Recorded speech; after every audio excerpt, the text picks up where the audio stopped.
అందరికీ నమస్కారం. Welcome to it's TV.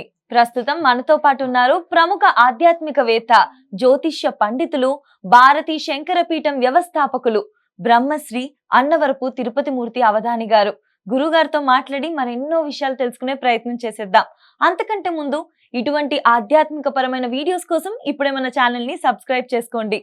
నమస్కారం గురుగారు. పరమేశ్వరార్పణం. గురుగారు, సింహరాశి వారికి సాధారణంగా అసలు ఏ వ్యాపార రంగంలోకి వెళ్తే బాగుంటుంది, ఏ ఉద్యోగం చేస్తే బాగుంటుందో చెప్తారా? మఖ, పుబ్బ, ఉత్తరాపాదం సింహం. మఖ అనేటువంటిదేమో కేతు, పుబ్బ అనేటువంటిదేమో శుక్రుడు, ఉత్తర అనేటువంటిది రవి.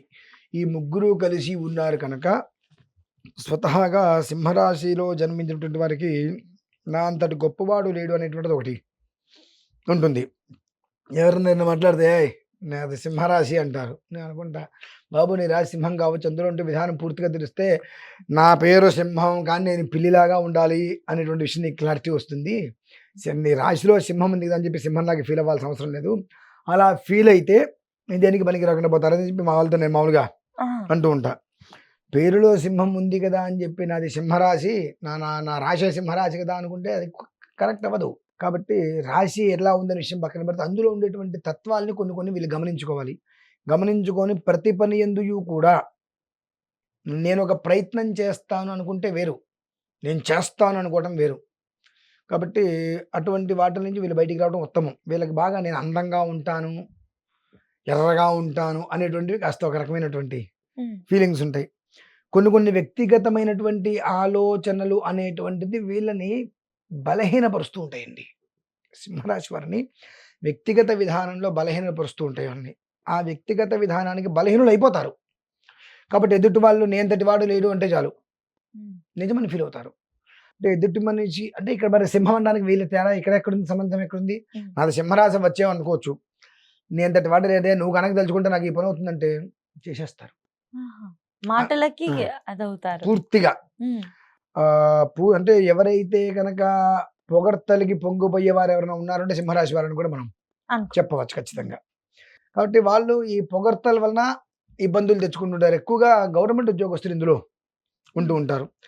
ఎదుగుదల మ్యాక్సిమం రావాల్సిన దానికి రానికుండా ఏవో ఒక ఆటంకాలు వీళ్ళకి వస్తూనే ఉంటూ ఉంటాయి.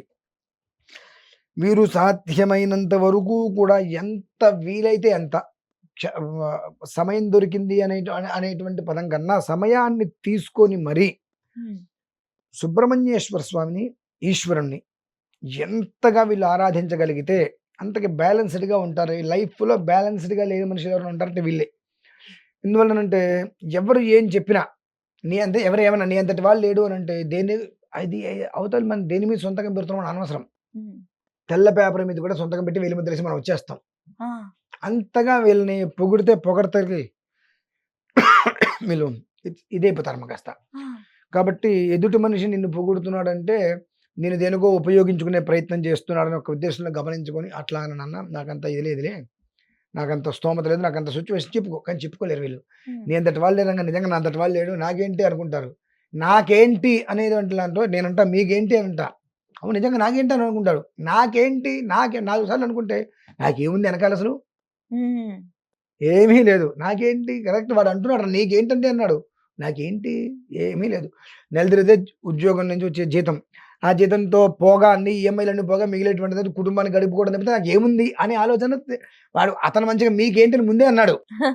ఆ మీకేంటి అనేటువంటి దాంట్లో మనం నిజంగా నాకేంటి అనే ఫీలింగ్లో మనం ఉన్నాం.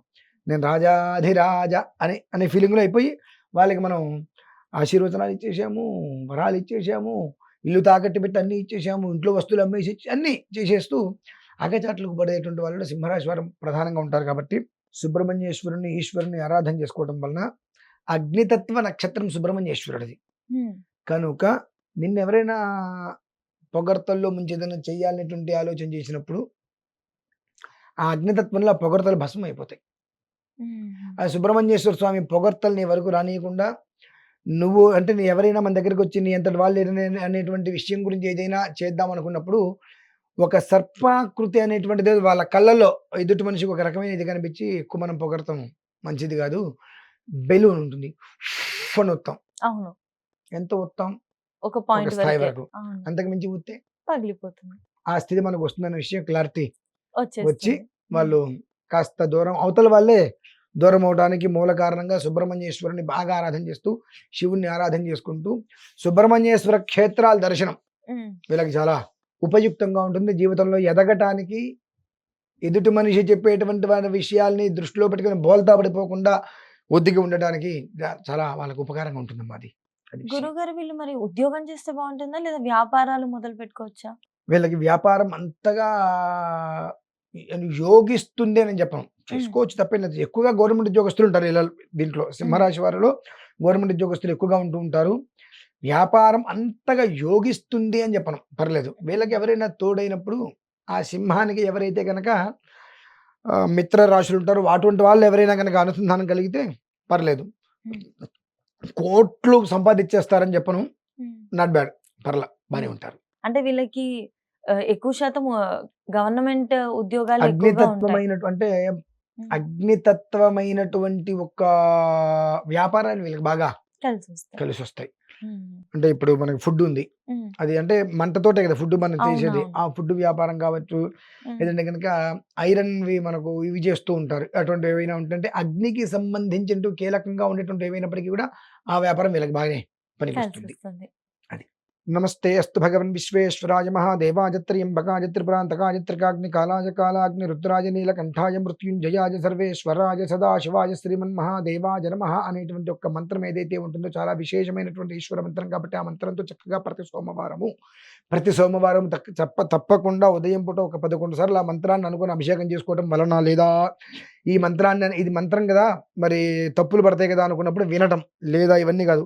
ఓం నమ శివాయ అనేటువంటి 5 అక్షరాలు, నమ శివాయ అనే పంచాక్షరం, ఓంకారం కలిపితే 8 అక్షరాలు, అకార ఉకార మకార కలిపితే ఓం అంటే 3 అక్షరాలు, నమ శివాయ 5 అక్షరాలు కలిపితే 8 అక్షరాలు అష్టాక్షరి మహామంత్రం ఓం నమ శివాయ అనుకుంటూ ఒక 111 సార్లు 121 సార్లు స్వామివారికి అభిషేకం చేసుకొని చక్కగా ఆయన కాస్త గంధం రాసి బొట్టు పెట్టి అక్షతలు వేసి ఒక మారేడుదలం పెట్టి అంత వెనబోసిన వేదన పెట్టగలిగితే ప్రతి సోమవారం రోజు నాడు ఆ చంద్రుడి యొక్క పరిపూర్ణ అనుగ్రహం అనేటువంటిది లభ్యమయ్యి మానసికంగా ఎప్పుడూ లేనంత ప్రశాంతంగా ఉంటూ ఎంతో ఆనందంతో ఉంటూ ప్రతి ఒక్క దాంట్లోనూ కూడా విజయం చేకూరుతూ చేయి పైన ఉంచుకుంటూ ఏ పని చేయాలన్నప్పటికీ కూడా ఇది ఏమవుతుంది అనేటువంటి ఒక ఇక్కడ టెన్షన్ లేకుండా సుఖవంతమయంగా ఆ కార్య విజయాన్ని చేకూర్చుకుంటూ అలాగే సుబ్రహ్మణ్యేశ్వర స్వామి యొక్క అనుగ్రహంతో తేజస్సుతో కాంతివంతంగా వెలుగుతూ వాళ్ళ జీవితానికి సార్థకత అనేటువంటిది చేసుకునేటువంటి అద్భుతమైన సమయం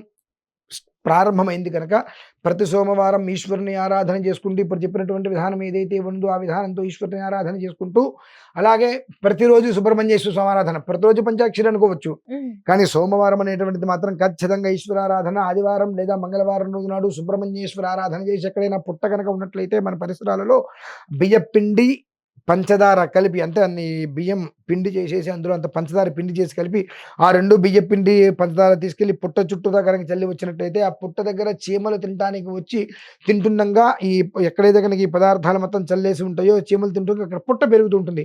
ఆ పుట్ట పెరుగుతున్నప్పుడు ఏ రకంగా అయితే పుట్ట పెరుగుతుందో ఆ రకంగా వీరి యొక్క జీవితం వృద్ధి చెందుతుందమ్మా. ఇట్లా నాన్ స్టాప్ గా అసలు ఎంత స్పీడ్ గా చెప్పేశారు గురుగారు. అసలు ఈ పూజా విధానాలు ఇవన్నీ కూడా అసలు మీరు చెప్పిన విధంగా ఇంతే ఫాస్ట్ గా లైఫ్ లో కూడా ఇంప్లిమెంట్ చేయడం ఉంటుంది. స్టార్ట్ చేస్తే ఎంత చేంజ్ వస్తుందో కదా అసలు. ఇది ఫాస్ట్ గా చెప్పడం కాదమ్మా. ఆ, కొన్ని మొత్తం ఫిక్స్ విషయాలు అయిపోయి ఉంది. మనం మాట్లాడాలి చెప్పాలి అనుకున్నప్పుడు ఉమ్, దాని యొక్క విధానం ఒక ఆర ఉమ్, ఉమ్, ఉమ్. మన వెనక నుంచి నడిపిస్తుంది. కాసేపు గుడిలో ఉన్నట్టు అనిపించింది మన గురుగారు. వెనక నుంచి ఆర నడిపిస్తుంది. నార్మల్ గా మాట్లాడాలంటే మనకు గుర్తుండో ఏం మాట్లాడతాము. ఆ, ఆ. ఆ విధానం అనేటువంటిది పరంపరాగతంగా దేనికి ఏది అనుసంధానంగా ఉంటుందో వెనక నుంచి ఆ ఒక ఆర మన చేత పలికిస్తుంది. ఉమ్, ఉమ్. లేదంటే ప్రతిదీ మనకి ఇలా రాదు. అది అవును. అలా వచ్చింది అన్నప్పుడు ఆరా దగ్గర ఉన్న దాని యొక్క వైబ్రేషన్ అలా పలికిస్తుంది. అది విషయం. చాలా బాగా చెప్పారు గురుగారు. మీరు చెప్తున్నంతసేపు కాసేపు స్టూడియోలో ఉన్నాం అనిపించలేదు. ఒక గుడిలో కూర్చొని మాట్లాడతాం కదా పురోహితుల వారితో, ఆ విధంగా అనిపించింది. సంతోషం. చాలా సంతోషం గురుగారు. చక్కగా కర్కాటక రాశి వారు మీరు చెప్పిన విధానాల్ని, మీరు చెప్పిన ఈ పూజల్ని కూడా పుట్ట చుట్టూ చేయాలని చెప్పి ఎంతో వివరంగా చెప్పారు. ఇవి కానీ వాళ్ళు పాటిస్తే ఎంతో చేంజ్ అనేది వాళ్ళ లైఫ్ లో కనిపిస్తుంది. ధన్యవాదాలు గురుగారు. పరమేశ్వరార్పణం.